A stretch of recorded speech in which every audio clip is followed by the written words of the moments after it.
Hi there. This is going to be a pretty quick live today, but I just thought I'd give you some tips on, something that we're all trying to achieve, and that's to become, the go-to, the most thought of, the leader, the best in our industry, or the leading professional brand business in our industry in such crowded marketplaces. There's very few businesses now and very few environments now where, we're not trying to fight our way through to be heard. So I thought I'd give you 3 quick ways that you can look at to help position you as a leader in your industry. The first one of those is to create an amazing digital footprint. So this is like doing a little bit of a spring clean or giving yourself a little bit of a bucket list of all the things that you need to look at in order to have a great digital footprint. So, Google yourself and see what comes up as far as your, brand or you as a person, if you are your brand, and have a good look and do a bit of a spring clean. Go through your Facebook page. If you're not regularly posting, come up with a schedule of content where you can regularly post once a day, at least 3 to 4 times a week though. Go through your LinkedIn profile, make sure you've got one, make sure your business has got one, have a look at your website. I always say to clients that, their digital footprint these days is almost like their shop front to their business. And, if you had a shop front that was full of cobwebs and, the front path hadn't been swept and, the windows were dirty and people would walk past because they just wouldn't feel like you took care of your business.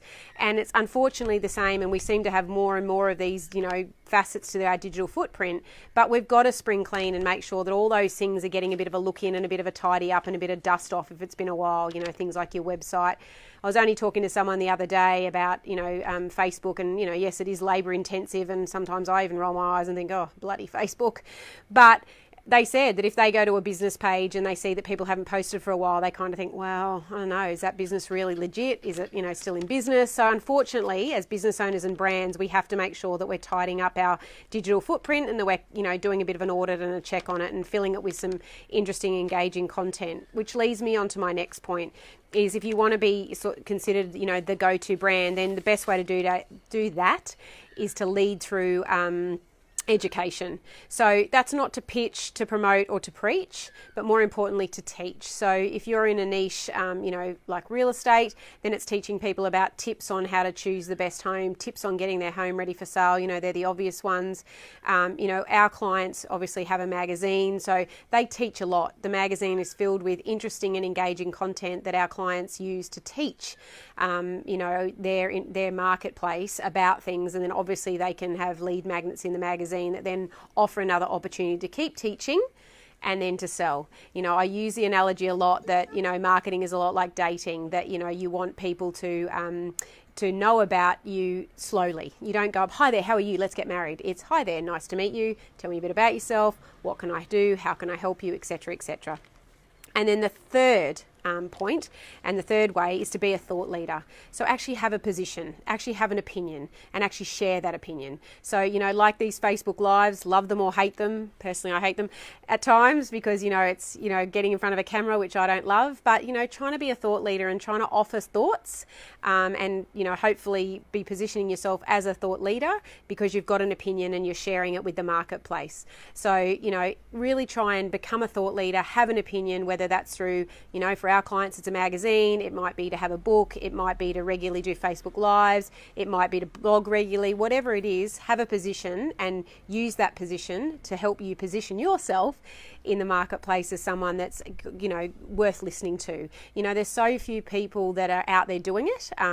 Even though it's crowded, there's so few people out there that are doing these 3 steps, that are really getting all these 3 things right.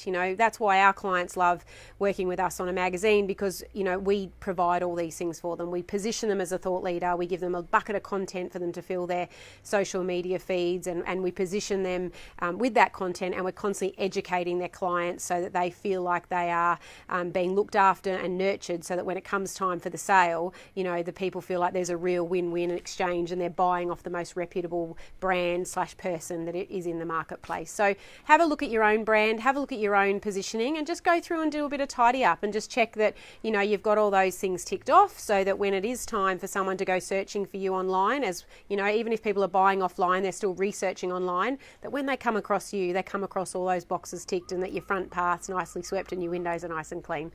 I hope you have fun doing that, and that you get along to your website and your Facebook pages soon and start to make sure that they're all in the perfect condition that they can be, so you build your great online reputation. The live's ending now because the sun's going down. Thanks for watching.